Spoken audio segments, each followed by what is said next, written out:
Hello, hello, hello. Thank you everyone for joining us. My name is Rick from Ricks2Cents, hosting with my co-host Steve from Steve Makes Everything and Roger from Roger Shop. Well, I just want to clear the air really quick. So there was some confusion, and I think the more and more we do these, people start understanding that we are each individually live on each other's channel. So you may be familiar with I or Steve or Roger. We are doing this collectively, collaboratively. So we appreciate, however, you've decided to join us, and thank you for doing so. And if you are to comment on any of our channels, we can share them, and they will pop up on the bottom below, and we will address them. But if you go to each one of our channels and you were to comment on one of our channels, you won't see the comments on all of our channels. However, if you do watch it for any one of our channels, as far as watch time, we all do get credit. So thank you and appreciate it. Steve, you want to say hello to everyone? Hello, everyone. I've been talking to a couple of people online here. Good evening from Wichita, Kansas. Yeah, so these are some of the messages just coming in now. Yep. So Roger, Roger, do you want to say hello to everyone really quick here? I'm sorry, what was that? You want to say hello to everyone? Oh. Yeah, hello from northern Illinois, where it's unseasonably warm. So 50 degrees, I can deal with that. So hold on, it says I tried to get in, but it isn't working. Let me just reply to our group email, and if you click on that link, it'll let you in. Hold on. Let me reply real quick to our email. Sorry, guys.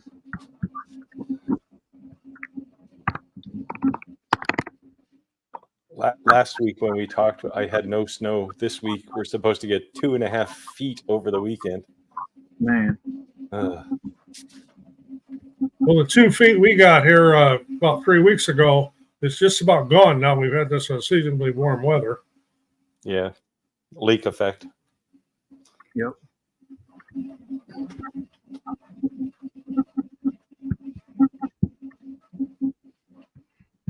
Come on. Yeah, it's a lot of snow. It's unusual, actually. Sorry, guys. Well, I just jumped in my email. I closed out everything because I didn't want anything running in the background while just to possibly make it lag on the video. So I got to open and reply here to Dale so you can jump in. I guess people could start asking questions if they have any questions. Everybody's from warmer places than I am right now. Well, it's about freezing here right now. It's not too cold, but it's enough. It's cold enough that there's a big storm rolling in off the Atlantic, and it's going to bury us.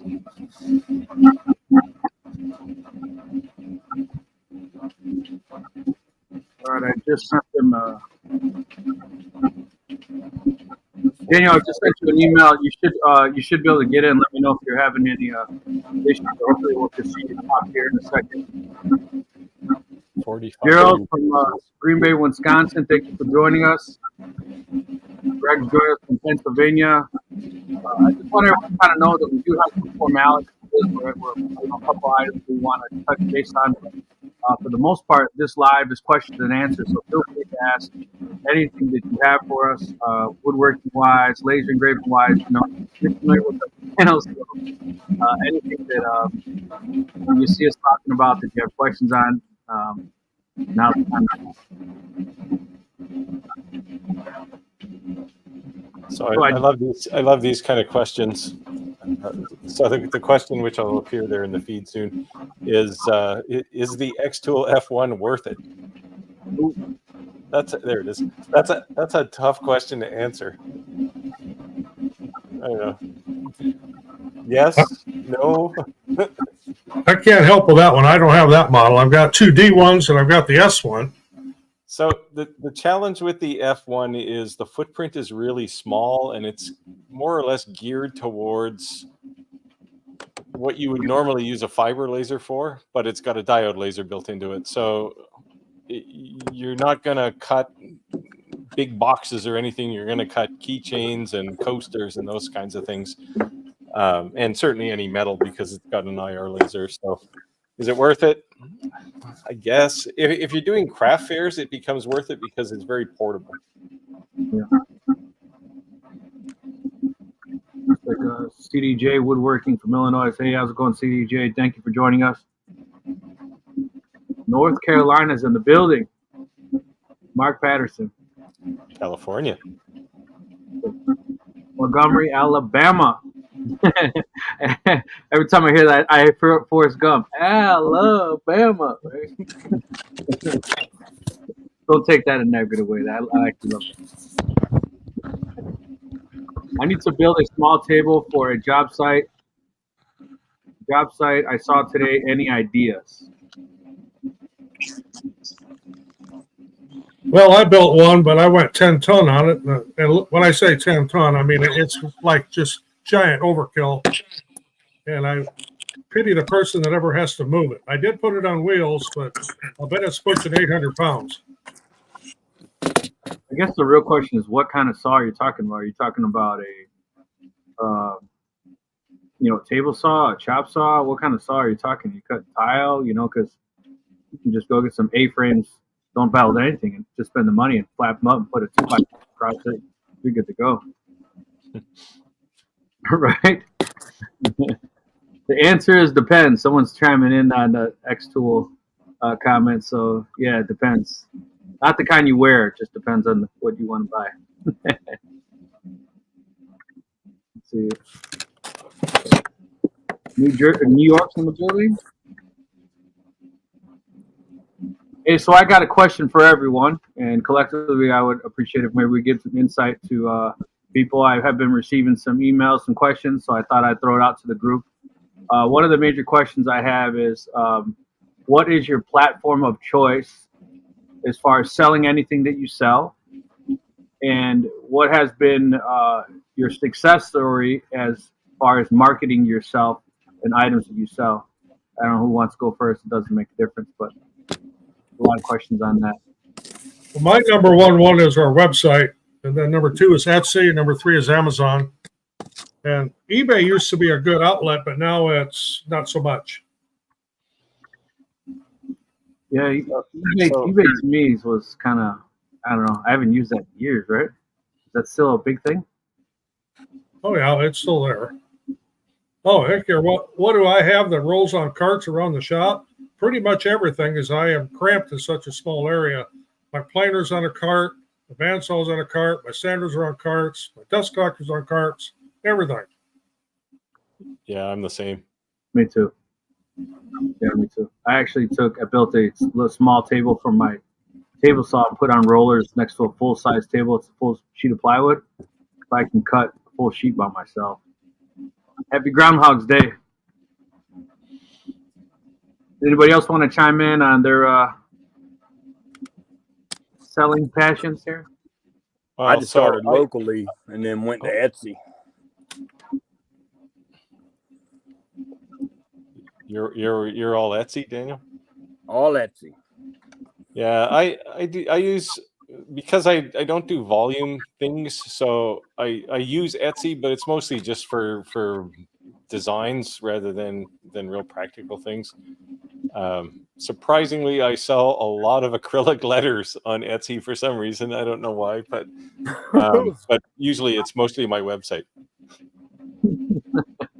OnlyFans. They found your OnlyFans, so you might be busted. I'm out of here, man. I'm out of here. He's like, how did they recognize my feet? I'll be honest. On Etsy, I tried selling garments, and I did sell some, but I wasn't selling enough, and the fees are so high. I just thought like it wasn't worth it.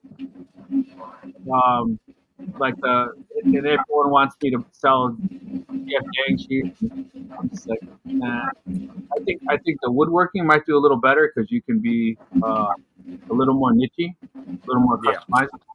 Yeah. But I think that in the garment industry, if you don't spend a ton of money on ads, it's just so flooded right now. I think everyone everyone's buying these DTF printers that it's just kind of overkill on it. I just said, Yeah, that's where I mainly do my jewelry boxes is Etsy, and then like anything else, I'll do like the local markets for like custom shelves and stuff. But yeah, my wife's been yelling to get me to go one of those craft shows, and I just haven't done it. I don't know. I don't know.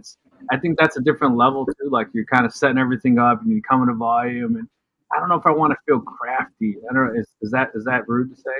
no. Yeah. No. Yeah, I don't go to craft fairs either. Yeah. I've done a few, but my granddaughter does quite a few of them. So I just give my stuff to her and say, here, take this and see what you can get out of it. And she does pretty well with it. She does well with her own stuff too. Yeah, I don't know. I might bring the crap that doesn't sell, like those birdhouses. I could just unload some stuff.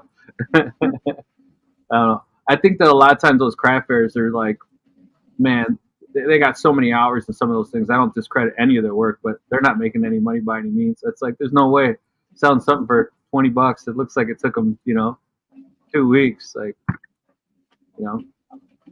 so. Yep. Yeah, You So get Rod- in what you put in. exactly. Roger, I had a ton of people reach out to me saying that they're happy that you joined us because I never talk about 3D printers. But I also had a lot of people yelling at me saying that they're going to be jumping on later because they have some mods they would like you to do or be willing to do for noiseless motors. And I was like, hey, you know what? I don't know much about 3D printers. You guys want to jump on later? But what I'm being told is that supposedly there's certain motors that the RPMs they hum at are a higher frequency range than our ears can hear. So it might drive your neighbor's dogs crazy, but There's it depends on the driver on the board. The early 3D printers didn't have the what they call the silent drivers, and boy, those things would just scream. Now the newer printers, what they call the Core XY, and not the bed slingers, that's what I have running. I can't believe it. You could hear that. It's clear on the other side of the loft, but it makes noise. And I've got a Kitty Galaxy back here in the corner. It's not on right now, but it's noisy as well. Well, my other 3D printers back here all have the silent driver boards in them. Yeah, it sounds like whoa. Sounds like Charlie Brown's teachers being strangled in the background. Mm-hmm. People in the old days, people used to make print jobs for 3D printers that played music. Greg, I'll send you a set of plans I used when I had my first job site table saw table that I built. There you go. Hello from Long Island. Long Island's in the building. Long Island. Hey guys, so appreciate you guys saying all where you're from. If you have any questions for us, feel free to leave it in the comments. That's what we're doing these questions and answers for. To be able to answer any questions you have. I see one comment on here about a lot of craft shows want you to have a tax number. They want you to charge sales tax. That's so the governor can get his cut, and that's very, very common here. And I have a tax number, so I got an FEIN number too. So for me, it's no big deal. Yeah, I use my custom home business to do all my woodworking stuff through. That's crazy to me. The thing to me is like, look, if you want to get some big company for tax evasion, I get it. Microsoft, IBM, Google, Amazon, something. But if someone's literally doing a craft fair, it's their little side hustle, just the same as they're doing these taxing PayPal and all that. Like, has our country really gotten that bad that we need to tax PayPal? We beat Big Pharma.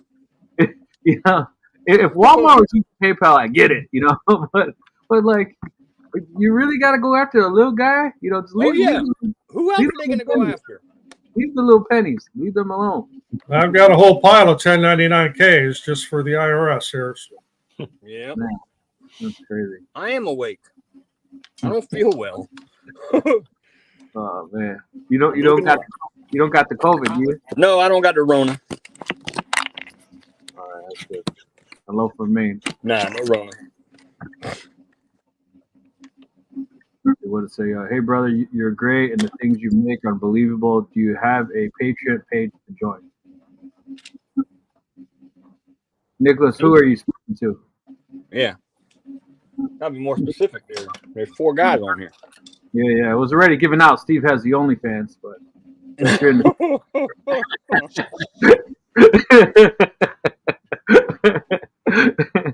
Pete Finder. My son has 6 3D printers. My hubby has 2. My hubby also has a home tech engraver. Together, we're making a pretty good team. That's cool because if one is specializing on something, or I think these things are like crack, right? The first one's free. Yeah. Hey, Rick, I had a company reach out to me, a laser engraving company. It's like, it starts with an E, like EMOC or something. Okay. But I don't know. They want to send me some stuff and use it and do a video with it. And To be honest with you, I assumed that was going to happen because the 3 of us collectively kind of do that a lot. And then everybody heard you didn't have a laser, so We do that a lot. I think So if they see on us, you'll probably get 100 emails a day. It's like I think those guys make fiber lasers though. yeah, he said it was a 10 watt maybe or 20 watt. Yeah, Does that make sense? Well, it's possible it's a diode laser, I guess. But Yeah, I'm not sure. They're gonna send it, so we'll see. yeah. I think It's a slippery slope. It's a bit like prostitution, actually. Yeah. Oh yeah. Well, I had 2 other sponsors. That guy just wanted to do a collab. The other 2 people that emailed me wanted to do sponsorships, and I was just like, I'm good for the moment, thanks. Daniel, they're asking what happened to Stuck on Sawdust. Are you still doing the series? I just released a video like 2 days ago. There you go. I got a new one dropping tonight and tomorrow. Nice. Yeah, so my answer to as far as just being honest and completely transparent, so anyone who's trying to do the same exact thing, if you want me to review something, the item itself has to at least be enough to compensate my time. I'm not going to take a $12 item and you want me to do a 12 video thing. Like, come on, bro. Yeah. You know what I mean? Yeah. If you want me to do some cheap thing and you want to give me $2,000, let's talk. I'm being honest. But the other point is that you're not paying me to lie. Like, I'm going to tell what I really think. And if you're not cool with me saying what I really think, good or bad, then we don't have a deal at all. Yeah. Yeah, I generally don't take paid gigs for reviews because I like to say what I want to say. And quite often somebody will say, well, we have this wonderful thing, and I'll look at it and go, yeah, I'm not going to review that because I don't think it's very good. And I have had companies actually send me lasers more or less unsolicited, and I look at them and go, you don't want me to review this on my channel. For a while there, I had about 5 of them piled up still in the box.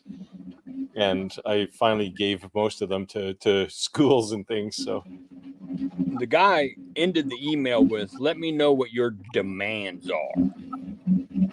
Yeah, they want to know what you want. What do you want for your compensation? Ugh. So that's an invitation for you to get paid. Not that we want to get too deep into this discussion on a for releasers, but well, I actually just posted a video not too long ago. I will not accept sponsorships. I will not accept payment to make videos. I will not accept contracts. And if they want to see the video before I post it, I say no thanks. Yeah, same with me. Yep. Yeah, I almost always refuse to show companies the video before I release it. Yeah. Now, at the same time, my job, my goal isn't to destroy a company. So, but if there's things wrong, like the Creality Falcon 2, I had major issues with that laser, and they took some exception to it, but a month later they sent me a Creality K1 Pro, so I guess they weren't too upset. So I want to address this comment here. David says laser is not woodworking. I posted some laser videos on woodworking channels, and like, man, I got like destroyed. You know what I mean? Like, this is not laser work. This is not woodworking. And so then I posted another video saying like, this is, and I made those flower boxes. So I would say if you're saying laser is not woodworking, then neither is a router table. Yeah, there's a CNC. Yeah, I get that CNC comment a lot. That's not woodworking. You're using CNC. Well, Yeah, I mean, Go find some woodworking then. yeah, I think that it could. I think that it's you could take your woodworking to a whole nother level, right? The things you can do with that It's laser. basically an accessory. Exactly. I had an old guy tell me that a CNC is only for making signs. So I showed him the chess set I made. That's right. You should have played I like them that comedy skit, the one that says, "Here's your sign." I like the CNC for like doing jigs and stuff. It's really good. Yeah, I mean, definitely they're good for signs, but you can use it like any other tool. That's like saying a table saw is only good for cutting boards, right? Yeah. It's only good for maple. It's a pretty generic statement. Yeah. You know, I did see Daniel's comment last week about the table saws, them making all those new laws about it and mandating all these laws. And man, that was like a spin-off in itself. Like, holy cow. I see the comments that were just coming in, and I think it kind of spiraled other videos that you get made, and I think that's going to get pretty insane. Like, really, if we're going to get to that level, you know, if you want, then make it have to be 18 or older, right? Yeah. Yeah, there you go, Gerald. So laser's just another woodworking tool. I would agree. Yeah, people like personalized logos, personalized names, dates, you know, wedding gift boxes. That's perfect for that stuff. Someone asked, can you please review the Iker K1 Pro? I have. So if you go to my channel, I don't know whose channel you're watching this from. I did the Iker K1 Pro. I did like 12 or 14 videos. Hey, can I ask them a question? What's Alistair making today? What is Alistair making today? Yeah, what are you making today? Don't say coleslaw or something like that. Work smarter, not harder. Exactly. We're just saying it's another accessory or a tool in your tool belt, you know, of tools. Cat. What chess set did you made off the CNC? Well, hang on. Oh, ask you shall receive. How you like that one? I made a chess set by hand. When you ask these questions, you got to make sure you address one of us. Who are you talking to? So let me hide your comments so you can see our names. I'm Ricks2Cents. This is Steve. Roger. I'm not sure who you're asking the question to. So this isn't the chess that I was talking about, but these came off a CNC. Wow. That's really insane. Now, it's about buying the right CNC and the right tools, of course. But the one I made was it was a 3.5-inch king and board, so it was pretty peppy, and it was all weighted, triple weighted. So there's actually a picture of it on my at Slice Pie Design Instagram page. is your CNC a 4-axis? Sorry? You have a 4-axis CNC? I do now. So I bought a Onefinity Elite, and I built a rotary axis for it. I should actually do a video on it because it seems to be a very popular desire. It's the whole reason I bought that was because the Masso controller can support a 4th axis. Yeah, I've had a CNC about a month now. When I got it, the whole 8 hours for put it together. I think it said 3.5 hours or 4 hours to put it together. In my head was 8, and I was like, I just want time. Yeah, I'm about to do an upgrade video on the Saint Smart 4030 Rover XL version 2, that one. I'm going to do a 6060 rail upgrade on it. That one's coming up soon. It's a nice little CNC. So on your CNC, someone's asking for the computer-wise, do you have some PC computer or just a cheap generic garbage running it? Well, you have to be somewhat computer literate. No, I think what they're trying to say is like, is it an expensive computer or just a cheap, No, well, yeah. So to actually load G code up to the CNC, it can be pretty much any computer. You can do it on your phone. But if you want to do something complex, so I typically design things in Fusion 360 or some proper CAD tool, and then migrate it over to VCarve, which is the tool that converts a design into file, and then you fire that over to the CNC. So there's a few tools involved, but other than, I would say Fusion 360 is probably the most complicated of those. There's a bit of a learning curve for that. On my laser, I just use a $300, the cheapest Best Buy laptop HP that I could find. Can't speak on the CNC, but it's just literally the cheapest one I could find. Good evening, gentlemen. Yeah. What's up, Sydney? Yeah, your question: what do you use to clean your table saw blades and table saws, etc.? Simple grade. Yep. Works like a charm. Steel wool. Yep. Wire brush for the table saw blade. And you need to have the lid off of a 5-gallon bucket. Yeah, that'll help. Lay the blade on that lid and spray it down with simple green. Let it soak a little while, a little bit of steel wool. You're good to go.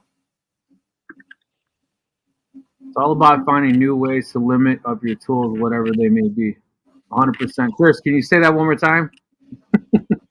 I think it's like old school versus new school, right? It's like that whole mentality of thinking. Yeah. You have some people say if it's powered, it's not woodworking, right? Well, we always say opinions are like, Everyone has one. Mm-hmm. Yeah, so my brother carves wooden spoons by hand, and I told him wooden spoon on my CNC, and he said, "Well, that's not fair." I said, "What difference does it make?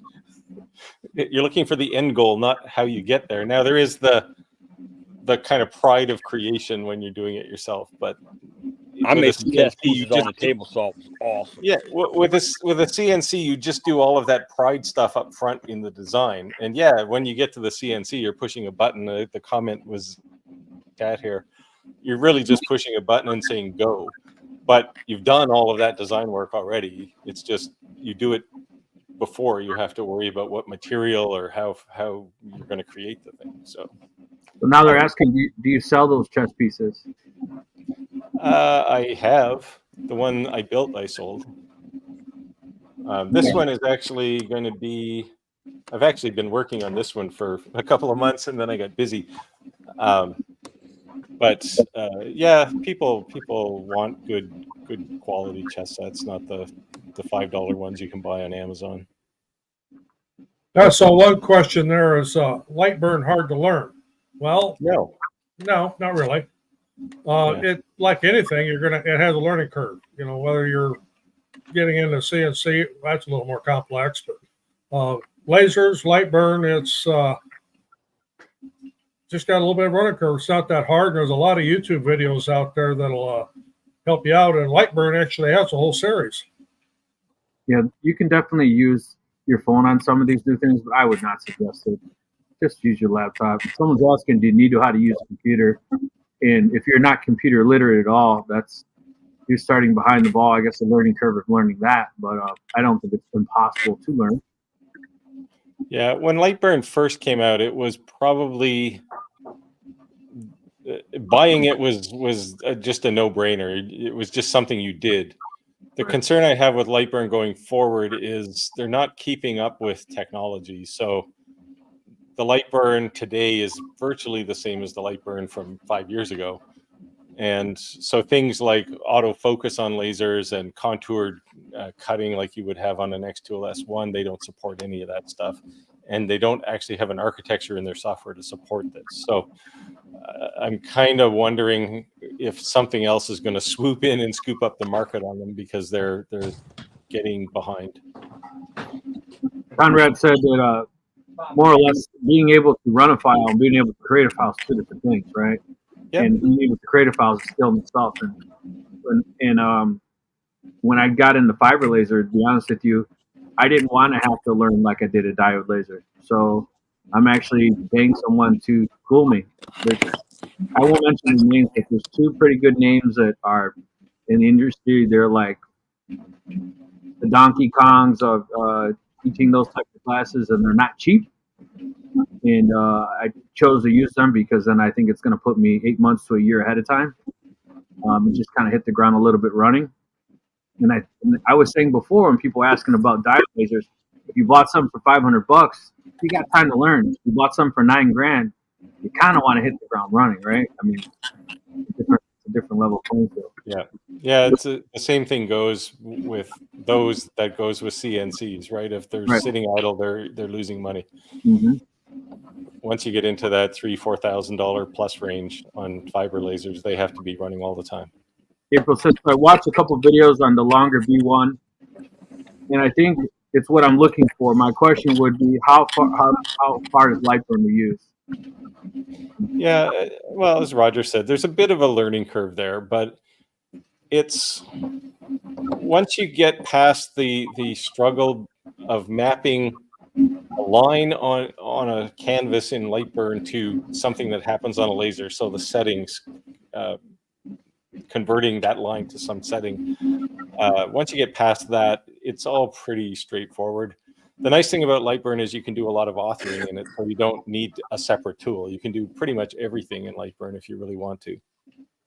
The one thing I just want to add, and people get really pissed off that are new, when they go on these groups, that they start asking for settings, and some people are not very forthcoming with that. And even if someone did give you settings, the wood's different. The laser may not be like there's a whole lot of variables. It may be a good point to start, but it doesn't mean you're going to have the same results. So even if they were truthful, don't get mad if they turn out saying like they lied. Well, I've given examples before. I've taken 4 10-watt lasers, all 10-watt output, put the same file in each one and the same setting in each one, and got 4 different outcomes. Yeah, I've seen your own test. Not so much on diode lasers, but on CO2 lasers, you can take 2 lasers that are the same model, same power, same everything, and they'll produce different results with different settings or with the same settings. And so it is always an awkward question when somebody says, hey, what are the settings for this? Well, what laser, what day is the moon full? Like, there's just so many variables. You just kind of have to learn it on your own. The easiest way to do it is to run a material test. And that'll tell you what your laser acts like. And that's built into Lightburn. Yeah, Mike, I think we hit the nail on the head when we talked about this a couple of times. But my apologies on people using computers and woodworking. In my opinion, it takes the spirit and hands of the feel out of the equation. And if you want to sand and you bought pre-made cutting boards and someone laser engraved them, I might agree with you. But if you made that cutting board and then you laser engraved it, I'm going to say no, not at all. So it's kind of like how singers use auto tune, you know? Yeah, or porno stars use Viagra. Sometimes even if you got into dovetails, I know I cut dovetails. I learned it back in high school in woodshop, but I use a dovetail jig and a router because it's faster. And if I need to turn something out quick, I'm not going to screw around hand cutting those dovetails. Not if I'm trying to make some money on it. And April says, would you suggest getting it and practicing before getting a laser? No. No, because you have nothing to reference to. Yeah, it's not worth it. You need the laser to play with it.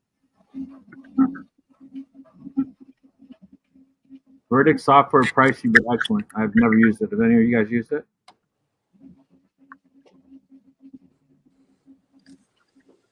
I'm not familiar with it. Sorry. Where was that question? Verdict software, pricey but excellent. Vectric? Yeah, Vectric. It's pretty expensive. So this is the one ugly side of CNC. Almost all of the tools are crazy expensive. You can certainly use something like easel, but it has all kinds of weird restrictions on it. And this is the tool to create the design, not the tool to shove it over to the CNC. Vectric tends to be anywhere from a few hundred to a few $1,000s. Like, it's not cheap, but it is good. But one of the things I like about their licensing policy is you can start with something small, like just their 3D. They have a bunch of sort of carved out products that are much smaller. So if you want something that just does images, and if you decide to upgrade to the next one, they only charge you the difference in price. They don't charge you some crazy premium. So you can start small and you can work your way up to Aspire, which will cost you thousands. So Daniel, I want to put this argument to rest about the woodworking, not woodworking. You are essentially the beast of woodworking on this group, and you're going to be migrating and adding an additional tool, a laser to your wood shop. How do you feel about that? What made you decide to make that transition? And what are your thoughts on doing that? Since we're getting this, or maybe someone's self-reserved and not willing to do that because they're too intimidated. What made you was it make like fuck it? Oh, did he freeze? I was going to say, this is the point where we point at him and go, he's a witch. Hey, you there with us? There he is. Oh. Kind of fading in and out there. There he is. What just happened? You froze. Oh, sorry. Can y'all hear me now? Yeah. Yes. So, well, it really wasn't a decision I made. I just happened to open my email and have You could have said no. You could have like said four no. emails from different. I could have said no. Yeah. So what made you decide to go for it? The way he approached me with it was reasonable. Just why not? I mean, free tools, Yeah. Try it out, see how I like it. And if I don't like it, I'll give you my honest opinion, but we will find out. Evening, gang. Hope everyone's doing well tonight. Hey, Ben. I'm pretty excited about it. Plus, you got to keep up with technology, It'll be interesting because you're a complete newbie, right? So you'll be starting from nothing. Like, take something out of the box that you don't understand and we could do something. Yeah. Well, I'm looking forward to it. It's gonna be. Yeah, it's gonna be wild. Subscribe to one of our channels and you can learn. Oh, I'm already on it. I've been watching y'all all day. Well, that's where I was with my first 3D printer. I didn't know anything about it. Didn't have a clue what I was doing when I got the first one. Yeah, you catch on. Yeah. Jim said it right here. Test everything or lose money. 100%. Yeah. I always say, if it's not running, you're just losing money. Like, it's gotta, you gotta be doing something. Is a table saw and sander means it's not woodworking? For those think CNC is not woodworking. Exactly. Pretty much. Yeah. It's the same thing, like hand tools or machines, In 10 to 15 years, a CNC will be as much as common as a planer. Yeah, I could see it coming down in price. Yeah, I don't think it's going to even take that long. It's pretty common now. I think 3D printers are going to become like that. Like, I told my daughter the other day, she's notorious for taking a can of pop and stick it in the refrigerator. I'm like, why the hell do you do that? Either drink it all or it's going to taste horrible from the fridge. The first thing I do if I get a 3D printer is I'm going to build one of those caps, stick it on the jam pop, and stick it in the refrigerator.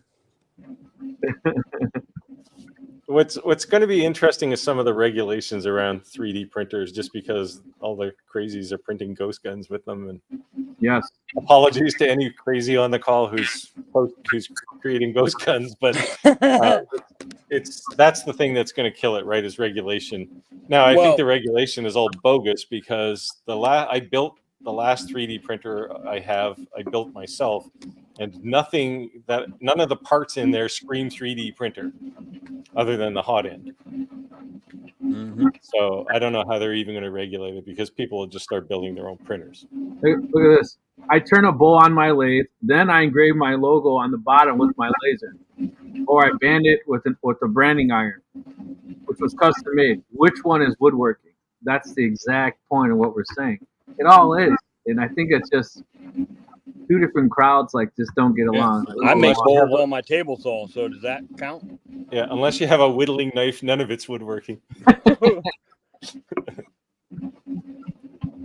Yeah, I think this is about we're all woodworking at one time. To be honest with you, like I thought like the laser groups or the laser forums / woodworking, they were a little more easy to get answers out of or to be a noob to not feel so stupid. And the straight woodworking, like man, they were brutal. Like pretty brutal. I was pretty brutal about it at first myself. I'll be honest. You know, Like, man. Like, I was just like, I'm not asking shit on this. I'm just gonna unsubscribe to this forum. You know, like wow, wacky. You know, yeah. I'm still old school. None of my woodworking tools have a backup beeper, For backup beavers. bongo bill. all the fancy plants with your new fangled tools. In my day, we used rocks and we're grateful. Hey, I've driven nails with rocks before. It wasn't that long ago. Roger sat behind Jesus in the 3rd grade, so he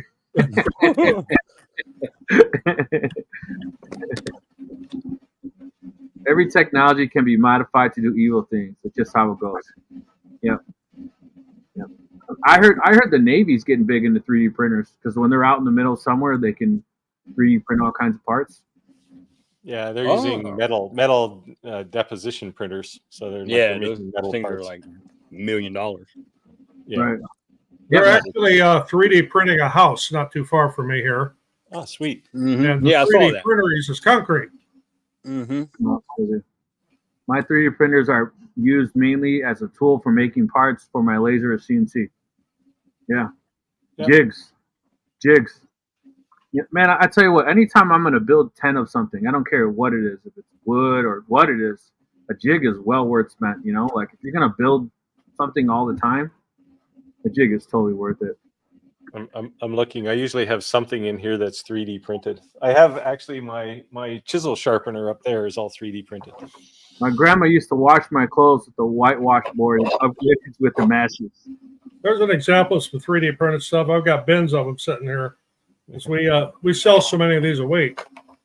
My grandma used to still have the washing machine, and at the top, you wrung the clothes out. And I told her, like, Grandma, like, why do you have this? She's like, because it still works. I still hang my clothes out to dry on the line. Okay. Yeah. Yeah, that's what she would do. After she washed it, they wring it out, like, in that thing at the top of the washer, and they would just hang their clothes to dry. Yep. When I was a kid, my mother had a wringer washer. Of course, that was back in the late 50s, early 60s. But 1870s. yeah. I feel that people do not have a CNC machine believe it's not woodworking until they have a CNC machine. Probably a valid point. You know. I'd like to see the guy with the 3D printed nose. There's a comment in the feed here. I smoked my table saw today with 2.5-inch oak boards. I believe it would cut and save me some time. Man, you should hear that though when you're pushing, or maybe you're pushing. Yeah, too hard. you gotta cut anything thicker than like 3/4. I usually take passes, like half at a time. Yeah. It'll definitely. Okay, Go ahead. Question that popped up there is, what are these? These are risers and mounts for either a longer array 5 or an Atom Stack A30 or the X30 laser. So this part right here mounts to your baseboard. When the leg set's in it, you use 4 of them. So if you take your laser off the baseboard and put it back, it'll be in the same spot. Then these here are risers if you're using a rotary or if you have some thick material. That's a 25 millimeter riser, and this is the 50 millimeter riser. So now you're up 75 millimeters. You can keep stacking these within reason. I mean, you're not going to make a 1-story building, and I do these for a lot of different brands of lasers, and they're on our website, and it keeps all these printers running.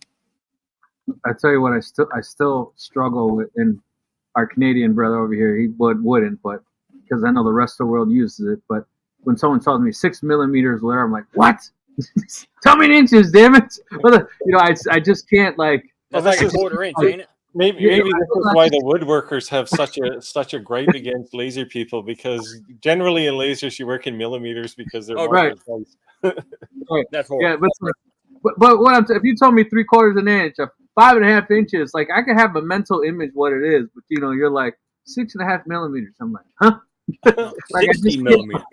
you know what I mean? I just can't like, you know. I went to grade school for a Well, little. You know, there's like you guys south of the border and some little third world island out in the middle of the Pacific that still use the imperial system. So I guess I'm fortunate in that I recognize both of them instantly. So I had so many years when I was in the electrical trade. It was all in instrumentation and high voltage and that, and everything was metric. Yeah. And in a lot of my videos, I will say, you know, I'll hold up a wrench and say, this is like 10 M&Ms. Well, then the grammar police will come after me. Those are millimeters. Those aren't M&Ms. So then I like to call the Allen wrenches alien wrenches just to get them fired up.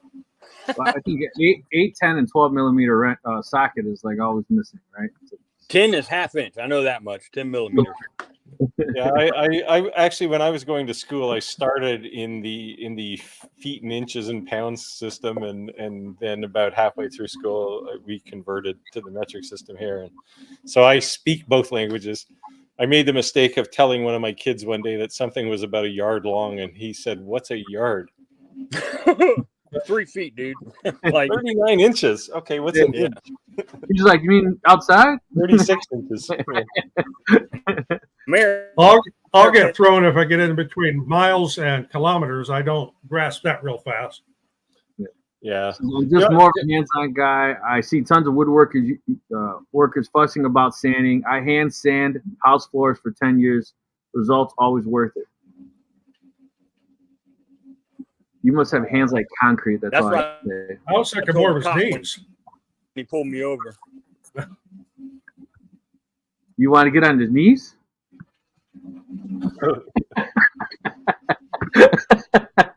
Yeah, my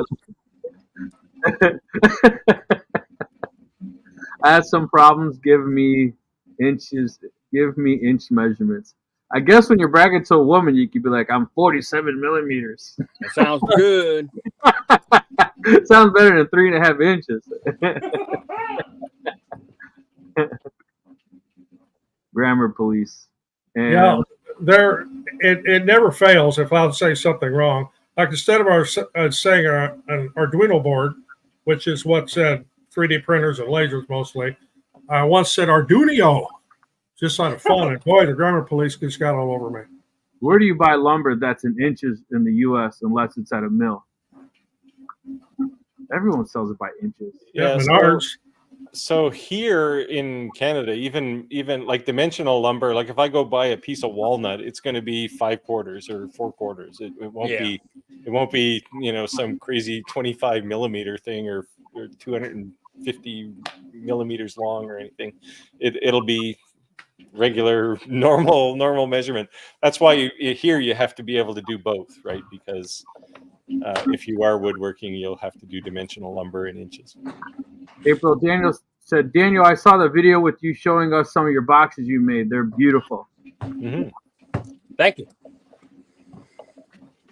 Yeah, I have a question for you guys. On your guys' side, when you're watching this, can you see these comments on the right-hand side? Yeah. Okay. No. Maybe. So are you watching, Rick, are you watching your channel or are you watching? No, I'm in Yeah, the I'm in StreamYard. Yeah, when I watch my channel, I can see them. No, I'm in StreamYard, and then to the right, I see the comments. Do you guys see the same thing? I see. I'm in StreamYard too. I see all of the comments here. Okay, all right, cool. I just wasn't sure because I know you. If you guys click on that, you guys can also make these pop up. I assume you can. Why do some people use 5/4, 8/4 measurements? Oh, Because it's That better. goes way back. Now that goes way back into the 1800s.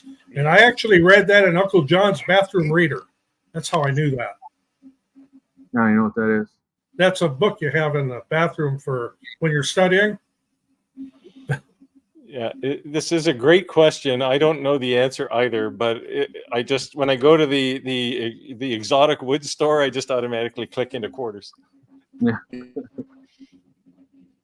As many are saying, time is money. Years ago, accountants used to use calculators with spreadsheets. Now they use Microsoft Excel. They're also known as accountants. Tools involved. Exactly. They don't wear those green visors anymore either. Look at it. Did I miss it? What'd you miss? I don't know. I'm using that next, guys. Okay.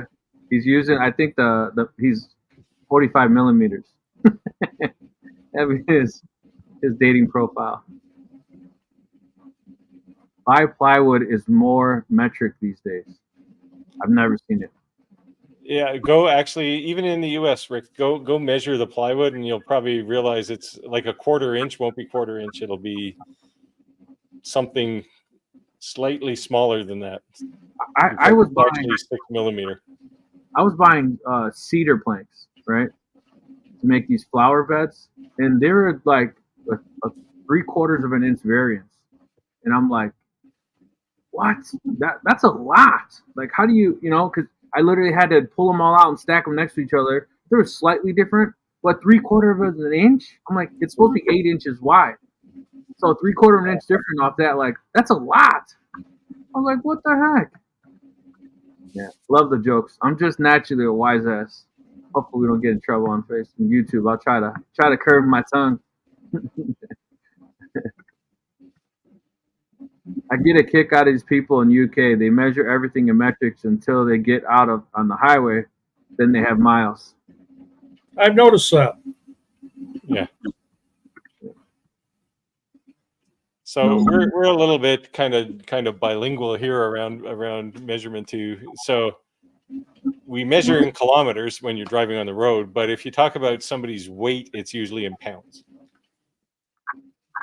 Phil, that's why I'm sharing the comments on the screen, because if you're on Daniel's YouTube page live, you may not see Roger's or Steve's or I's. So that's why I'm sharing them, so everyone can see them as we're answering people's questions. You don't think we're talking to ourselves, making up imaginary people.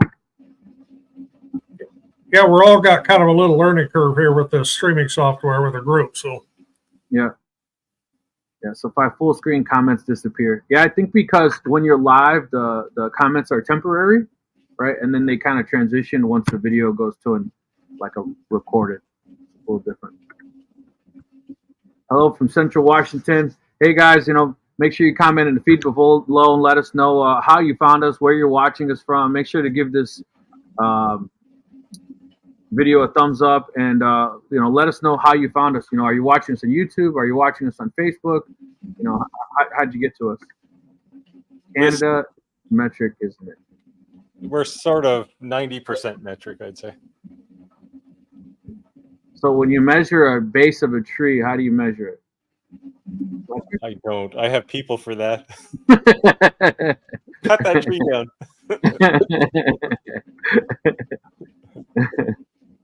First, it's a laser engraver, then it's OnlyFans. You said, hey, if you're into the feet, talk to Steve. That's it. I'm closing my OnlyFans account. What is your opinion on the best non-oil or hardwood finished products? Non-oil. mine is lacquer. That's going to probably generate something. Real lacquer or the kind of stuff they sell in the hardware store now? I use lacquer mostly because I can spray it out of my gun, and I don't have to. It's easy to clean up, and it flashes fast, and I can multi-coat fast. Or if I'm using a polyurethane, it takes quite a while for it to dry, and I absolutely abhor water-based finishes because it raises the grain.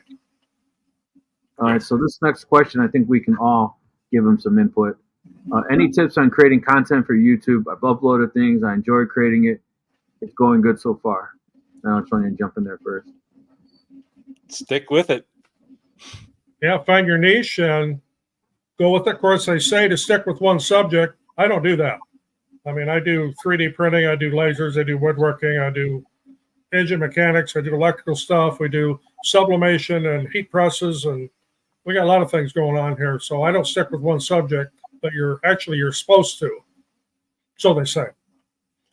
Yeah, I don't stick to one subject either, but mostly lasers, I'd say, and every once in a while I'll poke in a CNC project or something. So sometimes I'm going to do a 3D printer review soon, so I put one of those in every now and again.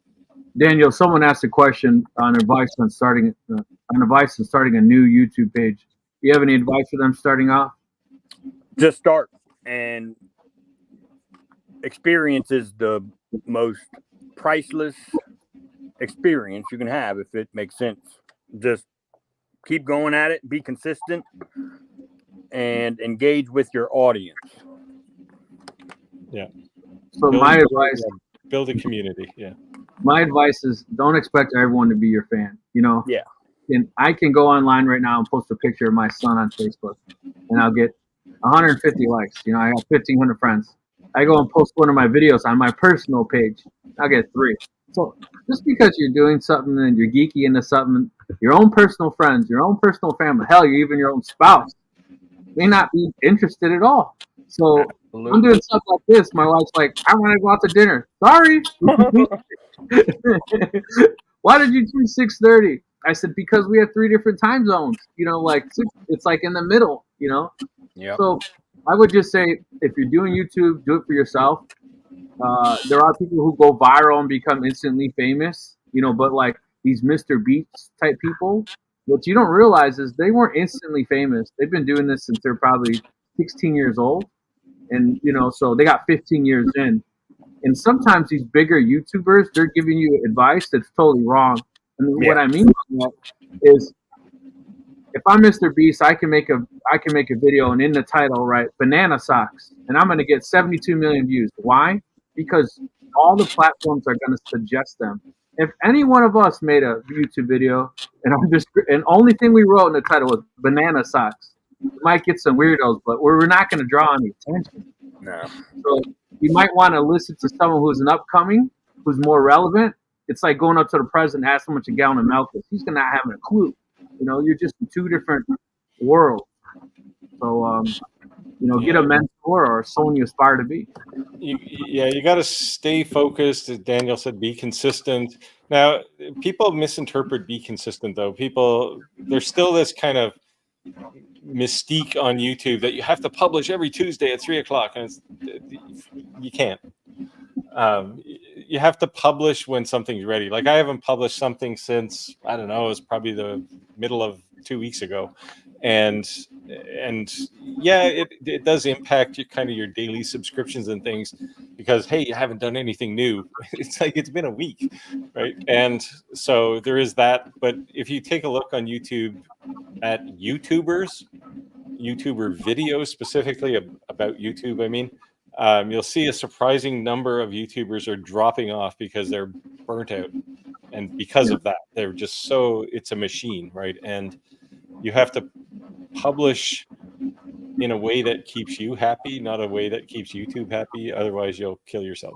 And that's what I do. I might post 2 videos in a week, and I might not post one for 3 weeks. It's whatever. And I don't have a set day. I don't have a set schedule. It's whenever I feel like it. Yeah. I went with that series kind of format just to kind of have something they could expect next out of me. And that tended to catch on pretty good. But and create some short form content too. That doesn't hurt. Yeah. Ben says, don't forget to hit that like button, guys. Yeah, guys. Appreciate it. It helps the algorithm, pumps us up. And again, if you guys have any questions or anything, feel free to drop those comments in below, and we'll answer them accordingly. Watching your YouTube found you on Roger's channel. Roger, one of your subscribers found. Hello. Let's see. Blacker. Someone said slack. Slack. I just did a finish video on what my favorite finish was. Yeah. Someone said, I found you guys on Daniel's YouTube channel. Thanks for tuning in. One of Daniel's fans there. hard wax oils are awesome, but wipe on and off buff almost impossible to mess up. I'll agree with that. I've used those. I want to show you guys, see if you've seen it before. Yeah. The good thing about lacquer or shellac finishes is compared to oils or tung oil, which takes up to a couple days of a finishing process, with shellac or lacquer, you could be done in 15 minutes. Oh yeah, that's my whole reason for using it. Yes. Oh yeah. Yep. Oil, the beeswax stuff. Yeah. The That's cut board just oil. mineral oil and beeswax, or Yeah. And yeah, orange. I usually make my own too for cutting boards and stuff. But I'll That's good for I'll cutting put boards. a bit of lemon oil in it as well, just to give it a little zing. So it looks like you're making what I'm buying. I think it was pretty cheap on Amazon. I Yeah. don't remember. I think it was like $20 around there. Yeah, I just make it. I'll get out. I have a $3 crock pot that I got at some sale, and I just fill it up with beeswax and some mineral oil and let it simmer for about 10 minutes and pour it into cans.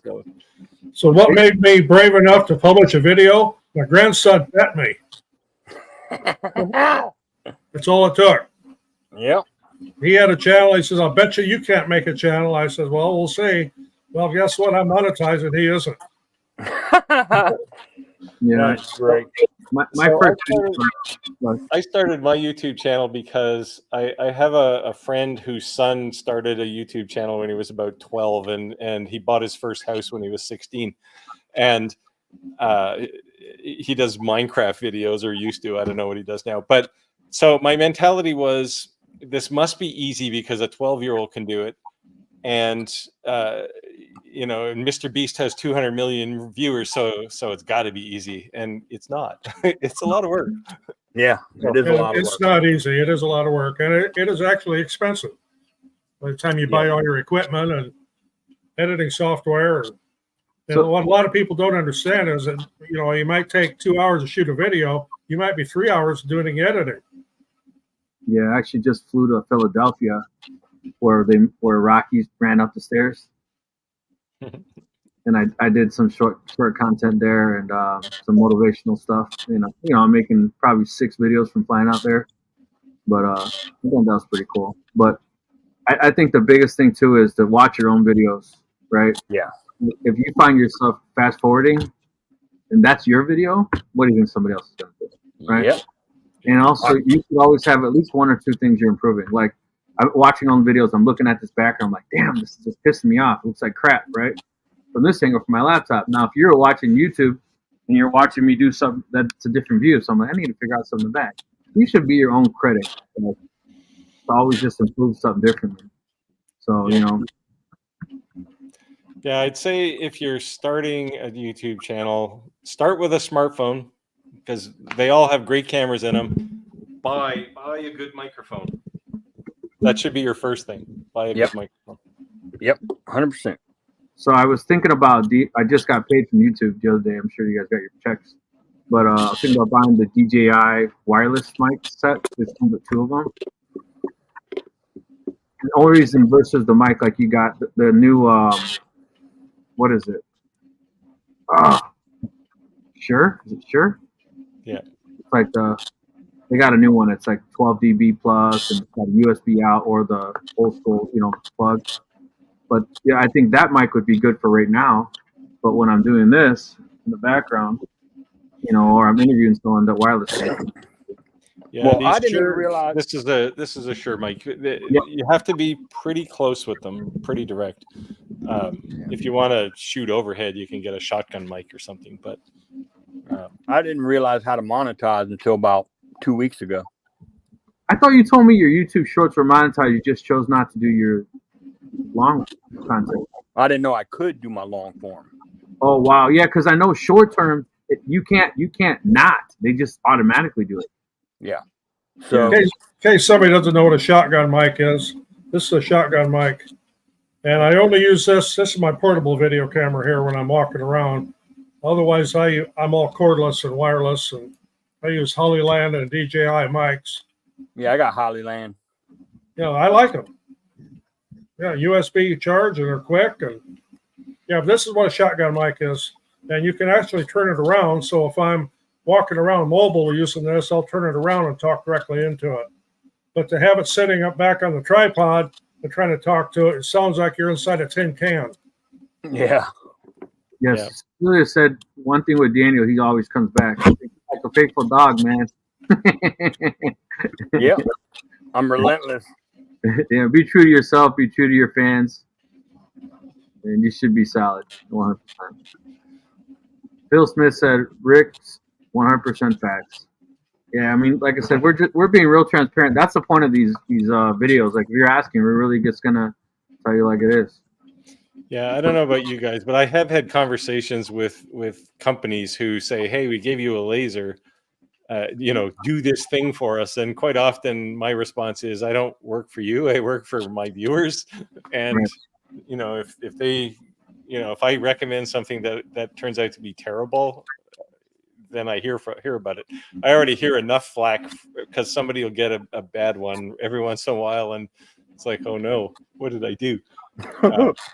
But yeah, so I think companies get a little upset sometimes. But I had Mr. Beast's videos pop up, and it had just been released 4 hours. Had 4.5 million views. That's more viewers than CNN gets nowadays. The point what I'm saying though is because it's the actual platforms that are promoting them. So if you ever watch any of our videos on how we self promote, we're going to give you tips, and if you ever check on what we're saying to do, they're not doing them at all because they actually don't have to. They're at that level. Oh yeah. At the same time as popular and probably rich as Mr. Beast is, I wouldn't really want his job. No. Chris said, I got notified from Steve's channel. So Chris, are you a Canuck or are you from stateside? Where are you at, Chris? Canuck. We call them Canucks here, but that's okay. Canucks? Am I saying incorrectly? Canucks? Yeah, come on, American. Yeah, I'm saying it incorrectly. Canucks. Yeah, I'd rather you pronounce it correct my pronunciation rather than say it wrong all night. Well, I could leave you saying things wrong for a long time. Hello, everyone. Hello. I can probably say that I've never seen a Mr. Beast video. Hey, let me tell you something about Conrad. He's one of my members, and he moderates my live chats when I go live because scammers and spam comments always come across. Right. But anyway, I thought it was a cool little note. Love your stories. Very uprising. Great advice. Thank you. Yeah, April, I think that you're this is our 3rd week, and I think I've seen you pop in every time. So yeah, that's cool. Thank you for joining us. I like when Daniel made the video and took along us for the ride to go to the wood store. That was my magic box. Hey guys, have you ever used conversion lacquer on smaller projects? What do you think? I know it costs more. I've seen Mr. Beast. I've never seen the Mr. Beast video either. I don't care. I've never used conversion lacquer. I haven't on any woodworking projects. I've used them on vehicles.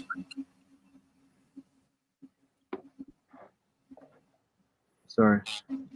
Maybe I should try shooting clear gel coat on some wood and see what it looks like. That'd be interesting. Yeah. I do fiberglass work, so why not? Probably work. You can use resin with wood, so. Yeah. Yep. You're all very wise. I have a S23 and use the stylus to edit my photos before I engrave them.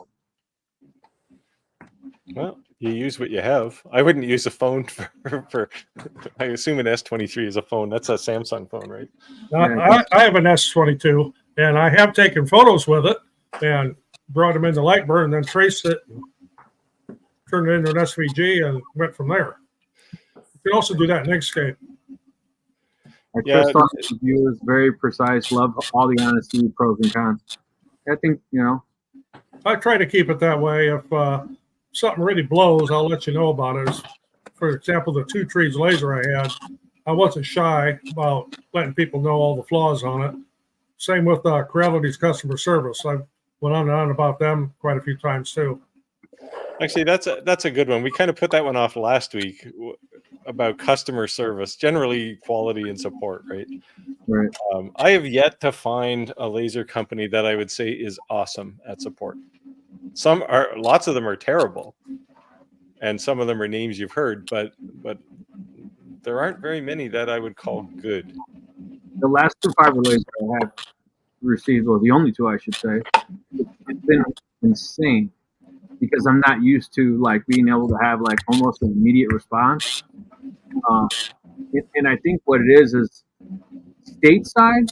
There's no manufacturer of fiber lasers. It's somebody rebranding them, right? Yeah. We're taking an $8,000 laser and they're charging 16 or plus. They're literally at minimal doubling the cost. So, and I understand when people are buying them direct from manufacturers, they're concerned, right? Because there's a whole lot of people pretending to be manufacturer and just scamming you out of your money. So I think they're maybe paying a little bit more attention to detail to make that initial sale. That's my only guess because I just can't believe how responsive they've been. Hey, Rick. So for the giveaway tonight. Ooh. All right, guys. So here are the rules. Remember your rules. If you've been tuning in, Daniel's giving a giveaway. Let me hide this comment so you can see it. Daniel's giving a giveaway. In order to be eligible to win, you have to like every single one of our channels. You have to like one video and share one video. Whatever video it is, it doesn't matter. And subscribe. Yeah, and subscribe to every single one of our channels. We're not expecting you to leave the live feed to go subscribe to all our channels. We're not sending you $1 million item. We're men, we're women, we're grown adults. Just before we send it to you, the last thing we want to do is to verify you didn't do it. So just do it. Is that like burled maple, Daniel? It is Fiddleback Claro Walnut. Oh. I was going to say walnut, but then I saw all the burl in it. Yeah. It's got that crazy. This piece, I've never seen walnut curl like how this piece does. It's super unique. It almost looks kind of like computerized. Did you get that accidentally, or did they charge you premium for that? Oh, they charge. Yeah, they charge premium for sure. But golly, it's beautiful stuff. But yep, that's the giveaway tonight. Wow. Beautiful, beautiful, guys. Oh, and the giveaway for the Zippo that we did last week, I've been back and forth communication with him, and he's having something designed for his wife. I think maybe a Valentine's Day gift. So I won't say what it is because I don't know if they're watching it or watching us, but it seems pretty cool. He's a truck driver, and he was watching us on the road, which is really cool. And he's stopping, and he subscribed to each one of our channels, and we had some interesting conversations. So is it Rustic Bros? He lying, I can't remember his name. Yeah, I can't remember either. But yeah, Yeah, but whoever wins though, just email me, Rick, and I'll make sure I get with them. Okay. All right. What's a good laser engraver 20 watt plus? There are many. Again, it depends on what you're going to do with it, and how much you want to spend. You Yeah. get I don't know what your picks are, Roger. I like the Algo Laser Delta. I like the longer B1. If you want an enclosed laser, I like the We Create Vision is a nice laser. Super easy to use. My only complaint with the We Create Vision is that I'm so used to light burn. Yeah. And it's you got to go through hoops to do something light burn and pull it back into their software. Yeah, so I was talking to the We Create guys about Lightburn support, and I was getting ready to test it for them, and then they bailed on it right away. They said there was some problem, which clearly is not a Lightburn problem. So I don't know where they are right now. They're in limbo, but they definitely are sensitive to the fact that they don't support Lightburn. Having said that, if you're a completely new user and you're not tainted by Lightburn, because Lightburn itself has some challenges, right? the We Create Make It software is probably the easiest software you could possibly imagine for a laser. Well, it's one of those, what you see is what you get. I just posted a video on one of those, and yeah, I was trying to do things with Lightburn into it. Well, this isn't working. I had actually watched their coaching video on how to pull something into their software from Lightburn. Thomas, my question would be, what's your budget? And we're not trying to get personal, but what's your budget? And I think that we could give more of a direction, but there's going to be pros and cons to any laser, period.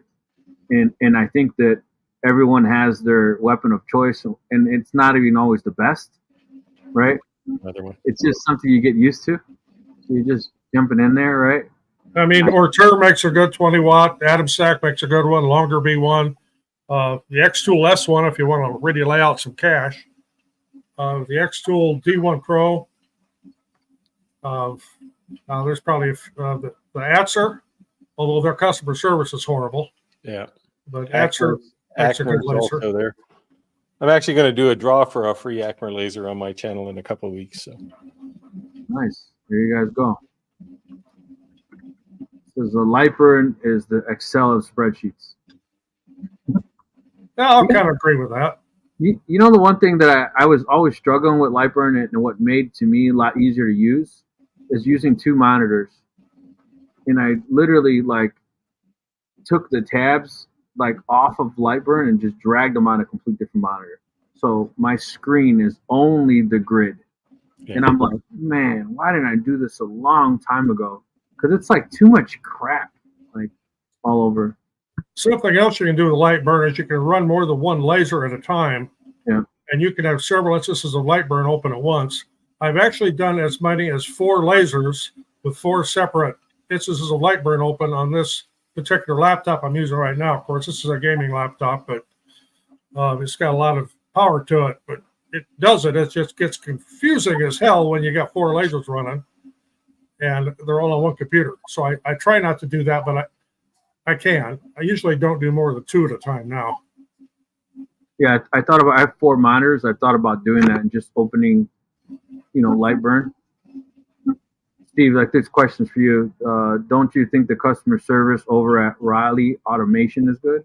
So, short answer is I don't know. What I do know about Riley Automation is their customer support is done by the founder, and they've become a bit successful, and I kind of wonder how long that's going to be sustainable. So it's probably better than average now because the guy who's answering your questions owns the company. So he's incented to actually help you. But I think at some point in probably the not too distant future, he's going to have to hire a support team.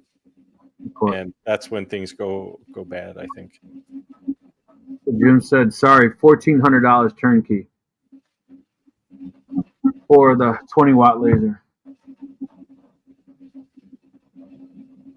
Yeah, I don't know. I think we might have to publish some options. Yeah, I think you're going to have a lot available. You're going to have, that's a run-of-the-mill entry level, right? They're all going to be relatively around that price. I think that's a good price to start at. But when they start getting you with all these extra parts is the extended rails, right? Enclosures. Rotary, honeycomb, all those things, yeah. Yeah, and then just keep in mind, too, that when you buy that extended rail, they won't fit. So I've yet to find anyone who buys a manufacturer's pre-made enclosure and it fits, even though when they say it fits, everyone always complains. But then the benefit of having an enclosure is it's fireproof versus you building an enclosure that's a fireplace.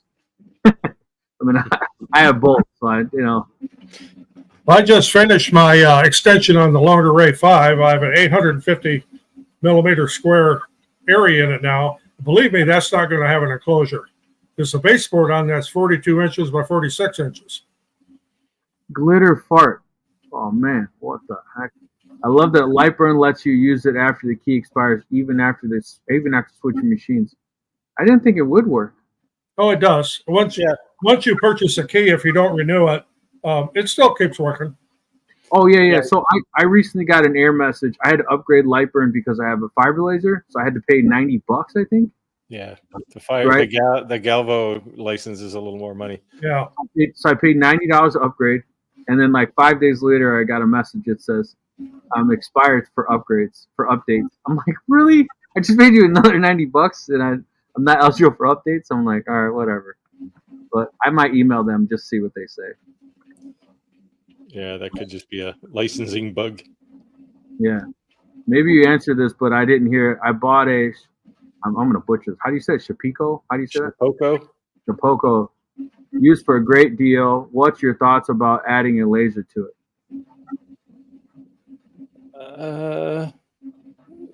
I'm trying to think what controller the Shapeoko uses. I don't know if it has a laser output or not, a pulse width modulation. I've been actually thinking, I got so many laser modules kicking around, and the Masso controller supports a laser. I've been thinking of just integrating an existing laser module into it, kind of hack it and see. But I've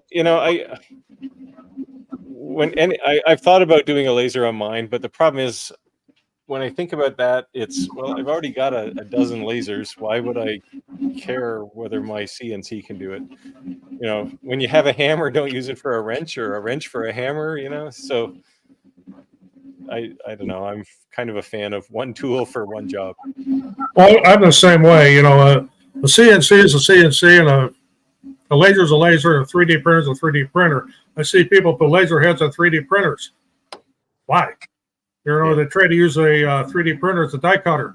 I got a Cricut Maker sitting right next to me. It is a die cutter. Buy the right tool for the right job. That's kind of my opinion anyway.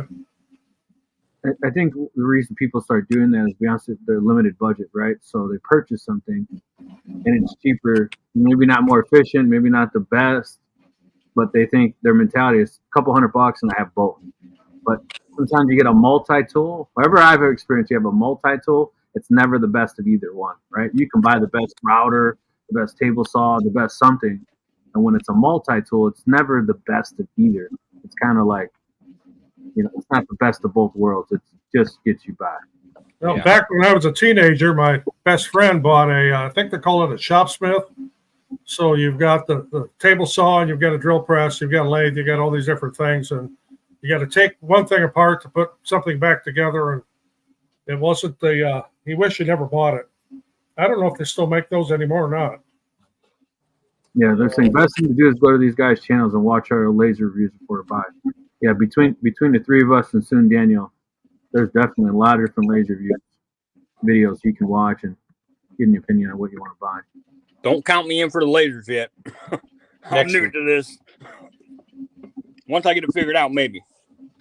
D1 has good deals on eBay, 10 watts, $99. Okay, so I just want to say this, and this is my personal opinion. You guys can vouch in with this or not. I would not buy a laser that's under 35 watts. And the reason I'm saying that is that unless you're using it as a toy.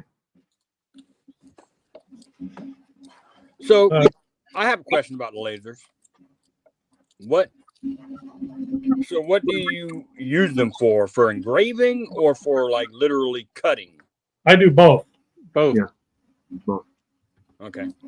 I'm gonna be in y'all's email like y'all ain't never seen.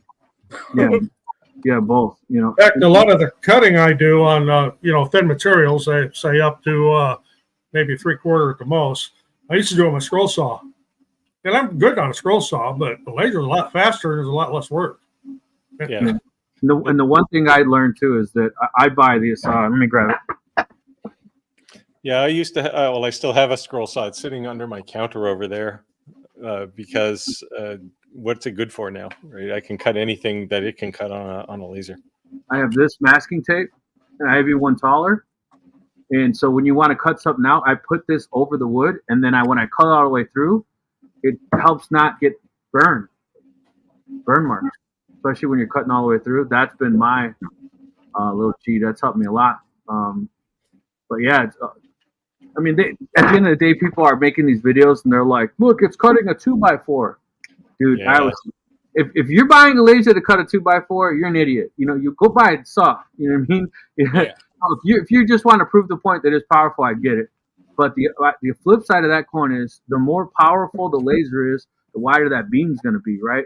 So there is something to say a lot of these manufacturers now, they're doing that 48 watt / 20 watt. And it's because of 20 watts, it's going to be like a finer pin, right? To be able to get finer details. So it really just depends on what you're using it for. But I would say anything under a 20 watt laser to be like in a production environment or like used as a business, I don't think it's really. So he said he was going to send a 10 watt instead of the 20 because I've never used one. Should I just say, hell with that? Give me the 20? Yes. Yeah. Okay. All right. Yeah, 20 is a good midpoint. You get into the 5 and 10 watt ones, and you're really limited. And when you get up into the 40 watt, they're basically just for cutting. And something else people should keep in mind, you know, they say, well, cut 3/4 or 1 inch wood. Yes, it will. But if you look at that cut, it's going to have a moon shape to it like this. Because as the beam goes down, it starts to change focus as it makes that cut. And the beam actually gets wider. So you do not have a straight cut when you get in the thick material. Right, but we're going to get to the same point, like you said, cutting wood, right? Thick wood with the table saw. You don't have to cut it all the way through at once. You can make more than one pass. Right. You don't have to set it at 100 and catch the damn thing on fire. It does seem so. I think the sweet spot is either a good 20 watt or 30 watt laser, somewhere in there. 40 watts, yeah. I got 3 of them hanging on the wall over here, and they're really, like Roger says, they're really only good for cutting things, and they're good at cutting, but the cut is no good. Let's say it that way. Yeah. You know, at the end, it looks like something you'd throw in a barbecue. Will it run off my 110 or do I need 220? No, That's 110. they're all 110. Yeah, they're so the LEDs that are in them are the LEDs they used to put in DVD players I got you. back in the good old days. That's Now, what I'm so the reason, Rick, I would say a 20 watt is okay. If you look at something like the Algo Laser Delta, which is one of the reasons I like Elgo, it. that's who it is. Oh, sorry. So you're probably talking to Gil then. Yeah. Yeah, I had a long conversation with him. So we all deal with the same person from Algo. Yeah, well, he runs all of the support groups and stuff, right? I had about a 3-hour conversation with him a few weeks ago, and we kind of straightened out a few perceptions. He's a very smart guy, but he works for a company that is, I'd say, less smart than he is. But they're coming along, and I like their laser. And the reason I like it is because it's a 24 watt laser, but it cuts like a 30+ watt laser. Because they stack the diodes differently. So if you look at their laser at 24 watts, it's almost square, which most other lasers have some crazy oblong or it's rectangle usually. Yeah. So, and theirs has dynamic. So that characteristic that you're seeing now, where there's a 40 watt laser and you can turn half the diodes off and make it a 20 watt laser, they do that automatically. So if you're running lower power, they automatically switch off the high end. So the beam automatically gets smaller as you go with lower power. It does make it very hard to calculate kerf, but when you're engraving, it will always engrave with a smaller beam spot than when you're cutting, which is kind of cool. I really like that. And the way they stack their lasers is different, so you get a almost square beam. Yeah, Well, I got to throw something in here. This comment here about a 55 watt. That's your input. That's not your output. And I hate it that laser companies do that. It is so deceiving. Yes. I was wondering. I was like 55 watt. Jesus. I was waiting for Steve to finish. Well, so be careful with that comment, Roger, because there is IKEA has a 48 watt laser. But there is somebody who announced a 50 watt plus laser not that long ago, and I can't remember who it was. I can only imagine that the diode module is about that big around, and it's got to be horrible. The size of your thumb. Yeah, I have the IKEA K1 Ultra Pro, the big Mama Jama one. Yeah, 48 watt. Yeah, it's crazy. Yeah, they're sending me one. It's en route somewhere, but so is it Elego? Elego? Algo laser. Algo, ALGO. Yep, I've got one. Okay, making sure. I've got one in a box right over there. I have to pull it out soon because I have a project to do. But I've had lots of conversations with manufacturers, and the two things, getting back to the cutting, that I said two things you got to stop doing. Stop telling people they can cut 2x4s with these things, because technically you can get 2 pieces of wood, but they're both garbage. And stop telling people that you can cut color on stainless steel. Yeah. Because again, you can, but if you, even on the same sheet of stainless steel, if you engrave something over here, it'll be green, and if you engrave it over here at the same settings, it'll be purple or blue or something. And it's like, yeah, you can do color, but you can't predict it. You have no control over it. So I have noticed that they've stopped really pushing those, I can cut 300 millimeter thick wood, right? Like it's just such a dumb thing to say. Well, So I'm gonna be making some combs and bearded Viking combs. Oh, okay. Yeah, you should be able to do those easy. So that's really why I said yes to this laser, because somebody mentioned it in a comment. You should do a bearded Viking comb, and I was like, that's actually a good idea. Sell some merch. Yeah, I think. Yeah, so you're gonna get you'll be restricted on the precision. Like you're not going to be able to make a comb that you can comb your hair with, unless it's one of those pick things, right? Yeah. Because the material gets too thin and brittle, and you would just break. But yeah, you could certainly make something coarse. I'm imagining a comb for a beard like yours is probably more akin to a rake. Yep, you about right. Is there a way to spray on the honeycomb bed that stops the charred smoke from sticking to the bed? I have OCD and want to prevent it. No, but you can clean it with brake cleaner. To me, I don't care. It just my honeycomb boards are now black, so I don't care. Mine did the same. Mine's the same. It's that period of unrest where you can still see metal. Yeah. Eventually, it'll all turn black. Yeah. I call it seasoning. There you go. You get that brand new tool and you want to keep it shiny, and you blow it off every time you use it and clean it, and then about a month later you skip one time, you skip the second time, and then you get spots and scratches, and it hurts your feelings. You've been looking at my hammer handles, haven't you? Yep. Acker's going to release a 70-watt output. I don't know. I haven't heard that from them. Yeah, I would just say why. I've heard it too, but it's why. I just can't imagine that it would be effective. 40 watt really is pushing the limit. So one thing I do want to say is that Iker and Atom Stack are the same company. Yes. So people are thinking like IKEA. Yeah.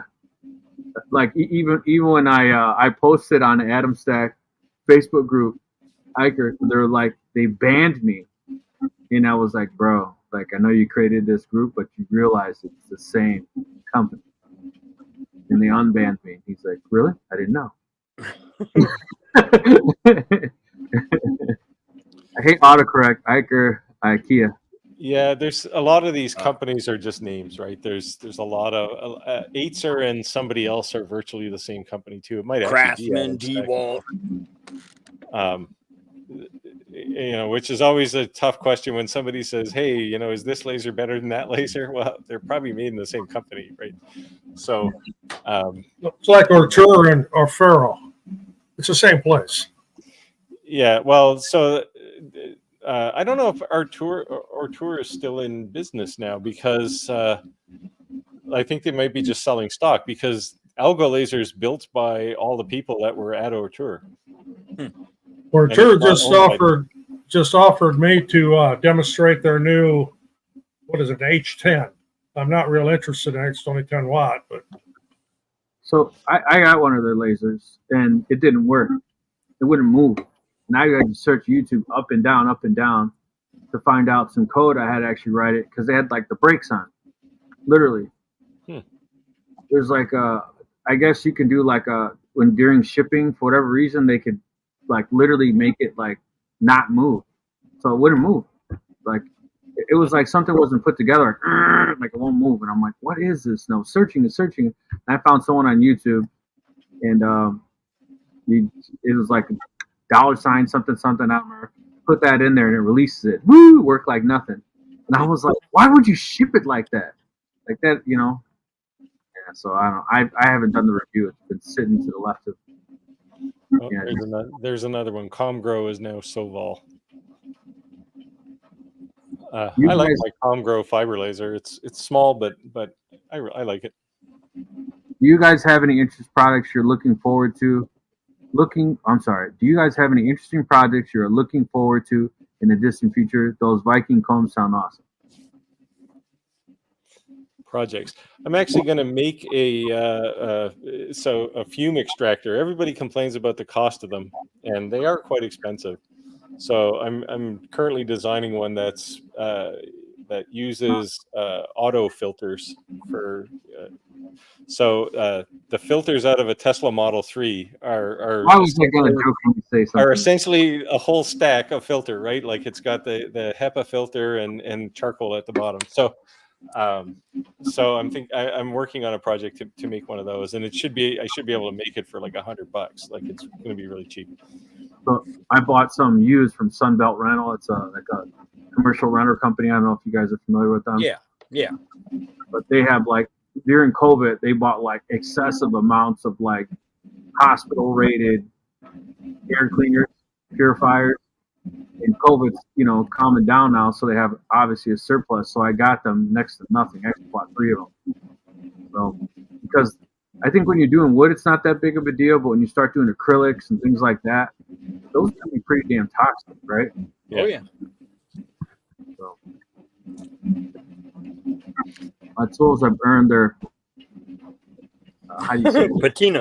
Patina, you got to see my electrical tools from when I worked in the trade. Oh yeah. They really got a patina to them. Do you guys have any products that you've made that you can show? Oh, geez. Golly. Well, Other than my little 3D printed blocks, I don't have anything closer. I got my wall of shame birdhouses. I Well, think they turned out great, yeah. but no. Yes, I do. If you were here last week, I showed my Dungeons and Dragons player boxes. I made Yeah, that boxes was cool as shit. I want one of those. Do you? Oh yeah. I do a lot of show and tell when I go live, Yeah. just solo dolo, but Yeah, I think the best thing to do is probably speak for all of us is check our Instagram pages. there you go. There's a laser engraved ceramic wall tile. Oh, super. That's nice. And I did that one as a demonstration to show how accurate a laser was. And I did not write the laser on the back of it, so I don't remember which one it was. Speedy. I usually write on the back. And certainly chess pieces, I've made those. So I've got some chess pieces I made on the table saw. Brute force chess pieces. These are the Norse ones, right? Then the Scandinavian chess pieces. Yeah. Roger, you should like this, Roger. Yeah, there you go. Hey, there you go. I quit pole climbing back in the 70s. I climb poles so Mama don't have to. I work the poles so Mama don't have to. That's right. After that, it was JLGs and bucket trucks. Yep. Here, I made this book as well. See if you can see it. Oh, nice. Stimpy. No, that's not Stimpy, is it? It's the brain from Pinky and the Brain. Yeah. Nice. Not Well, there Ren you and go. Stimpy. There you go, I'm thinking Chris. of Ren and Stimpy. Yeah, I just decided one day that I should be able to bind a book. So I made notebooks for myself. No. A yard is something smaller than a furlong. Is that Canadian humor? I would believe that. I don't know. Speaking of notebooks, everybody should have one of them. Isn't that All from my Monty setting- Python? All my settings for everything is in this book. Oh yeah, I do that too. I actually handwrite. So I have this thing called Notepad on my computer where I put all that stuff. I used to use sticky notes on the computer or whatever they call that. You stick all the yellow notes all over your screen, and pretty soon I just got tired of it and deleted them. The reference book is easy. I have it on a spreadsheet too. Yeah, so I do the same thing. I'm guilty of it. Look, here it is. Yeah, I think we all have those. But I made it screenshot it, because when I was doing the challenge coins, once you get your settings dialed in, you're like, no, want to make sure I got everything right. I don't screw something up. I think wood is like you screw it up, big deal. Well, not really. It could be expensive, but metal blanks are not always that cheap. I had one comment from a viewer with all the supposed witchcraft I have in my notebook. I should call it a book of shadows. For anybody that's ever watched any of those, like Charmed or any of the witchcraft movies. Yeah, Chris said the boxes are beautiful, Daniel. Thank you, Chris. How about the bowl on a table saw? Yeah, I saw that video when you making that. That was pretty wild. Pretty crazy. Ain't it? Wow, that seems to be the kind of thing that could easily get thrown back at you on a table saw. Not if you build the jig right. It's all about the jig setup. I'm telling you, when I made one of his designs and I did a 1-inch by 1-inch square and did a 30-inch cut on all sides, it was like. See, the one thing you'll appreciate, Daniel, about lasers is they never ever throw things back at you. They can blind you, but they won't throw anything at you. Roger, reflex is sharp. It says Roger used Cermax spray. No, I don't. This was done with Rust-Oleum white paint, white matte paint. Put on there, laser engraved it. Took acetone, took it right off. Yeah, ceramic tile. There's the backside. Yeah, see, that's what tool you could do, Daniel. The tile and then do an inlay in your wood. Yeah, that's pretty dope. So, Daniel, you'll appreciate lasers for doing things like marquetry, inlay kind of stuff, because once you know the depth that something will cut in a particular material, you can say, I need a 2 millimeter slot to put something in, and then you can go cut the thing you're going to put in there, and it will fit like a glove. Yeah, that's what I need. Hell yeah, I'm looking forward to it. Yeah, I did an inlay thing. Well, I did a video actually probably 2 years ago now, and I showed something I did to a guy who does inlay all the time, and he's like idiot by hand with the X-Acto knife kind of thing, and he looked at it and said, "I can't do that." Wow. And he's been doing this stuff for like 50 years. Yeah. That's funny. I felt kind of bad, but at the same time, I felt good because that meant I was as good as him because I had that tool, not because I had any particular skill. Yeah. So Hand Noggin said, paper won't fail. So basically, if you made all your notes on a computer and you don't have a paper copy, you'd probably be crying if you lost, years of. Had enough. Okay, clearly doesn't have a lighter. Paper fails all the time. Oh yeah. Yeah, they'll burn their. They won't be pale. Okay. Just realized you're all on. Hello from Montana. Hey, how's it going? Hey, every Friday, 7:30 Eastern time. 6:30 Central time. 8:30 Atlantic time. There you go. Roundtable discussion. Great live, guys. Very informative. Sub to each one of you. I'll catch the rest of you later. Have a great weekend. Hey, Kate. Thanks. Appreciate it. Yes, the paint does come off easily. I've done a video on how to remove it. When I do them in mass, I'm making coasters. I use acetone, and it comes off quick. And plus, you get a little buzz, right? Well, I do it with in ventilation. Yeah, I've had that solvent buzz before, and it's great while it lasts. But boy, when it wears off, you got a headache you won't forget. Yeah. You know what? Everyone always says you should wear gloves because doing that all the time, your body does actually, ingest it into your blood. I've always just done it, those kind of things, just with my hands. I've never. Don't do that. So early in my career, I worked in chemical dye lasers, and we used to use DMSO, dimethyl sulfoxide, which is a solvent. Oh. And you put a dye in it, a chemical dye, and you read the little label on the bottle of the chemical dye, and it says the characteristics of this to the human anatomy are unknown. And DMSO has such a small molecule that if you get it on your hand, it goes immediately into your bloodstream. So you get this garlicky taste. It's not pleasant because you think, okay, not only do I taste that stuff, which is probably toxic, I'm tasting the dye too. So it's not cool. I used to encapsulate crawl spaces years back, and we would do mold remediations, and we used this product called Serum 1000, and it was basically 99% peroxide. And if that touched you anywhere on your body, your skin would literally crumble and like get rock hard, and the weirdest feeling in the world. I don't mess with chemicals. So you weren't going to the bathroom right after you're working, is what you're saying. Pretty much. Yeah. Was not. You wash your hands beforehand. I watched a George Lopez stand up one day, and he says, everyone, they're going to the bathroom and then they wash their hands afterwards. He says, I wash my hands before I go to the bathroom. I know where that's been. I don't know where the hell I've been touching before I went there. That kind of thought about it, like, that's kind of true. Yeah. I tell you what, if you've been cutting and seeding chili peppers, you'll definitely want to wash your hands first. I've been there. Yeah. I have 2 diodes, 40 watt CO2, and just got a 100 watt MOPA. In addition to a 1500 by 1500 router. Thanks for helping me with projects. He's ready to go.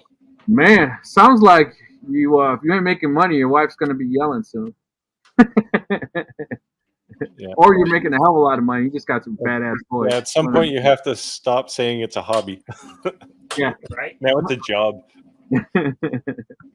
Well, for me, it started out as a hobby. It's not a hobby anymore. It's an actual job.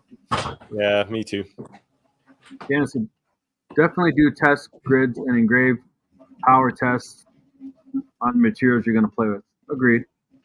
Yeah, I point that out in almost every one of my videos. Run a grid test on your own laser, on your own material, because what I've done here, it's not going to be exactly the same as what you're going to get. The one thing I think is so messed up is there's so many people that sell grid tests and they don't realize you can just trade it for free in Lightburn. Like literally, Well, I give away, the layout grids for laser bed, and once you get I give them away. It's on our website. You can go down and download it for free, or you can go to Etsy and buy it. But I don't sell them on Etsy. I just give them away. Yeah, they're not hard to make. I mean, it takes me maybe 10 minutes in CAD to make a complete grid, so it's no big deal. Yeah, tools are definitely an addiction. It's like crack. First hit's free. Yeah, one thing's for sure: if you buy a laser or a 3D printer, and probably just about any wood tool, it's probably not your last one. I was a lineman, and my wife would get so mad because I'd buy 2 drills, 2 impacts, 2.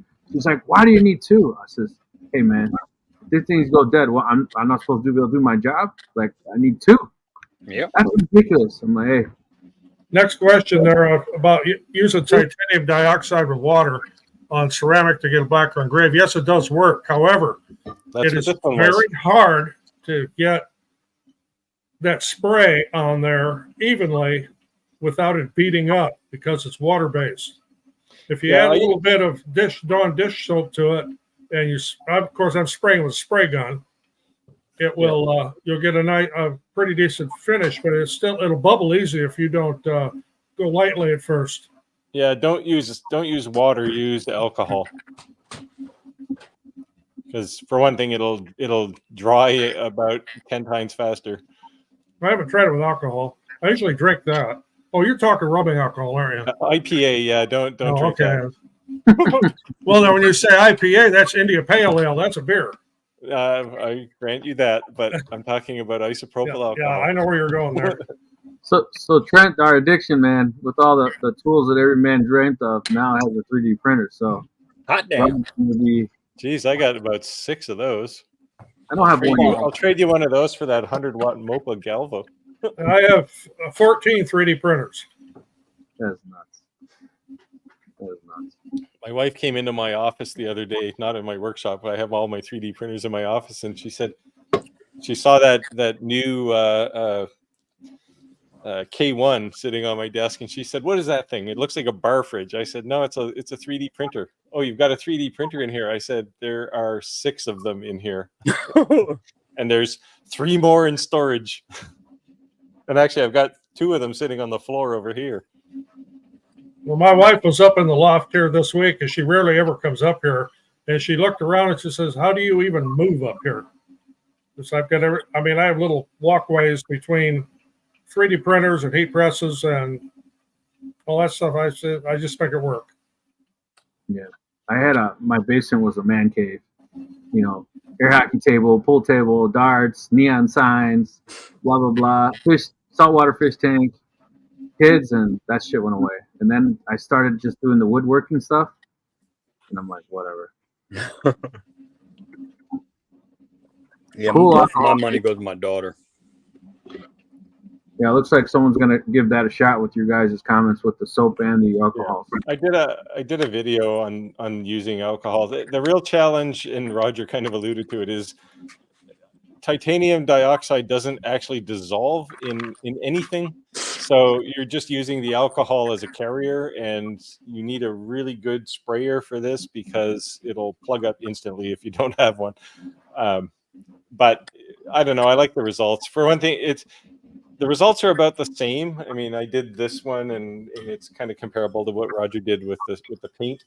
But the cleanup is a breeze with these. It's water, right? You just wash it with water. Well, when I spray the titanium dioxide, of course, I mix with water and dish soap after the alcohol. I use a spray gun with a 1.8 nozzle on it. Yeah. Yeah, it'll plug up quick. It's like trying to spray metal flake on a car. You're gonna have a big nozzle on there. Yeah. Yeah, you need to go to an auto supply place and get a power, like a compressor sprayer, like a little Wagner airless isn't going to do it. You need a compressor. Sounds like a Harbor Freight deal.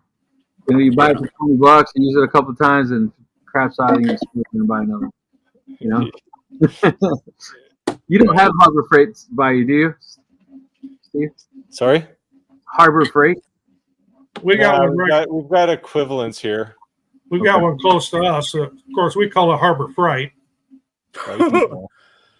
Yeah, our comparison to that is probably, there's a company, they have local stores called Princess Auto. They kind of have everything, and a lot of the things that are marked as Harbor Freight are there's the exact same unit here called something else. Nice. And we should call you guys hoarders. Well. My wife calls me a hoarder all the time. We talk to our wives. My wife calls me worse things than that sometimes. Yeah, right. I always say my wife hates me, so we're good. I'm a retired diesel mechanic, and I have sprayers. There you go. There you go. Pick the one with the biggest nozzle and fill it with alcohol and titanium dioxide and spray some tile. So it's 8:23. What time did we want to decide to pick the? Let's do it now because I'm running out of steam. Do it now because it's 10:23 for me, and I'm about to turn into a pumpkin. Okay, so do we want to give it? Do we want to do 2 minutes? Yep. Yeah. Okay, guys. So we're officially going to be doing the giveaway. We're going to randomly choose or select someone in the comments below. Daniel is blessing us with this to give away to one of our subscribers. So again, write in the comments below where you're from, how you found us. Remember, the more comments, the more options, the more opportunities you have to win. So go ahead and write some comments in there. We're going to start this at 2 minutes. And at 2 minutes, we will choose a random person. So run it up. There's 47 people right now in this, 49 people in this live, 51 people in this live. So go ahead for the giveaway if you want a beautifully made, handmade, crafted jewelry box from Daniel from Viking's Woodworking. Go ahead and write something in the comments below. Let us know where you're from. Let us know how you found us. Whether you're watching us on YouTube, whether you're watching us on Facebook, and then also let us know whose channel are you originally a subscriber to? Oh, come on. And while you're waiting for that, I'll answer this question. Yes, I've used vinegar and steel wool. It's called ebonizing. This actually is a piece of maple, and I used vinegar and steel wool on this. Normally, I would make them. This is the discount chest set. Normally, I would make it out of walnut or something. Or if somebody's got lots of money, I would make it out of ebony. But that's a lot. The vinegar and steel wool combination is also good to give tin a patina look and make it look old. if you're doing a craft that has fresh tin on it. It'll You Run can't use galvanized, but Keep them coming. Keep them coming. I see them pouring in. I see them pouring in, guys. To do maple to get it actually reasonably dark, I soaked it in black tea for a while first, couple times, and then it gets enough tannin in it that you can actually use the ebonizing vinegar and steel wool. This is a beautiful box. No shame in your game to write comments over and over. Let's just say to make them valid. Love the channel. Give us some comments. Give us some feedback. Run it up. Run the comments up, guys. Come on. We're getting down to the wire. It was almost a box in 2 pieces. Boom. 2 minutes. I chose it last time. Steve, you want to scroll and you want to grab someone random? You have admin rights. You want to be the. You're gonna put the pressure on me. Okay. Yeah. Here's my eyes closed, and it's this one. If show up, yes. Okay, I'll be checking those videos out. I know she had mentioned earlier that she was getting ready to come off. I don't know if she's still on here. Kate, are you still on here? I know who Kat is. Come on, Kate. Are you on here? It's a beautiful box. Otherwise, we'll be choosing a second person. Oh, geez. Okay. Kat's gonna be disappointed. I would be disappointed. I'm disappointed that I'm not eligible. Hey, guys, and girls, ladies, gentlemen, if go ahead and comment away, because again, if she doesn't comment, we're gonna give her a minute. Then we'll be scrolling onto our next person. So come on, if she's in here. Otherwise, we're up to the second person. Cat's piece. Cat's piece. Come on, Cat. Where you at? I could have sworn I remember her comment something about bye. She was jumping off. So let's see. Keep the comments coming, guys. You're gonna make your opportunity to be able to win this. So 40 seconds to go. Here we go. 30 seconds. Someone call her up. Hey, that's an easy way. That's why I asked for a number. I was trying to let you know you won something. All right, here we go. We got 15 seconds, guys. Come on. Leave the comments. Let us know. Let us know where you're from, how you joined us. Have you been enjoying this? Anything you'd like us to talk about in a future video? Comments coming. I'm itching to pick another name. Shall I pick another name? Pick another name. Celia Moyer. Ooh, she was commenting quite a bit as well. Yeah. Celia, are you there? Come on, make a comment and let us know you're still here. That was 2 minutes ago. She's got to still be here. Yeah, we got 52 people in here. Oh, running out of stuff to say. Here you go. She's still there. She just posted seconds ago. Yes, so here you Stop go. saying it and just answer. Yeah, so she did say 828, running out of stuff to say. She's here. Yeah. All right, here you go. Let me find it. Where you go? Running out of stuff to say. Here you go. Hey, I'm going to post up my email address. I want you to please send me an email. Let's see here. Send me an email, rick.ramirez@ricks2cents.com, rick.ramirez@ricks2cents.com, and I will hook you up with Daniel and get that sent out to you. Congratulations on winning that. A very beautiful piece. Unfortunately, it looks like Daniel dropped off. He's on his cell phone right now. So he's there. He's kind of ghostly. Bam, he's back. Hey, we got a winner. Winner chicken dinner.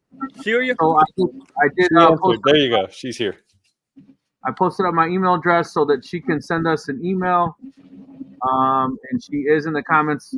So congratulations on winning that. That was an awesome, beautiful gift. You want to show that one more time so everyone sees what you're giving away? Man, see, guys,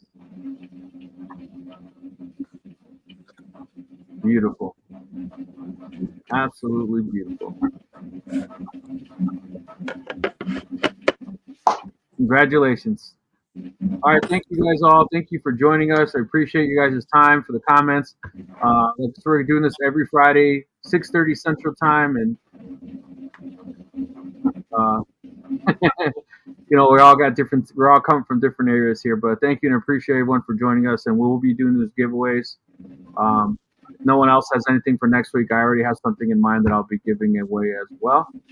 But we'll save that for next week.